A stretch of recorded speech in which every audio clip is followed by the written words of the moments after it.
Bom pessoal, aqui é o Luiz Garcia, estou aqui para contar para vocês como é que foi o mês de janeiro aqui no Fundo Mauá Macro. A gente teve um mês ligeiramente negativo, aí 0,5% de queda, basicamente em função de uma reversão das expectativas que a gente tinha no final do ano passado para o início desse ano, né? A gente virou o ano bastante animado aí com a perspectiva de ter um janeiro forte, com a continuidade daquele final do ano passado, centrado na ideia do que os estímulos fiscais e monetários no mundo, somados à questão do surgimento da vacina no combate ao vírus, iria proporcionar um ambiente bastante favorável para os ativos de risco. E o que a gente viu agora no começo desse ano foi um ruído de curto prazo, no nosso entendimento de curto prazo,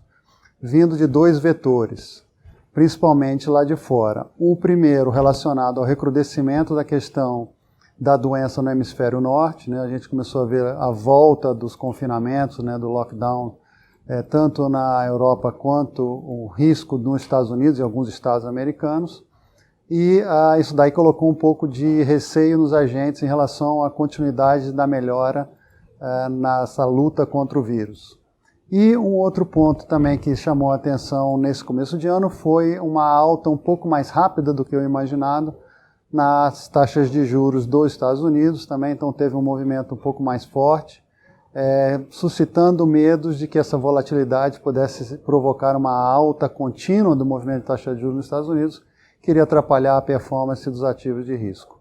No nosso entendimento, como eu disse antes, são ruídos de curto prazo, acho que tanto a questão do vírus quanto a questão da taxa de juros nos Estados Unidos deverão aos poucos se acalmarem e a gente deve voltar a ver performance positiva dos ativos.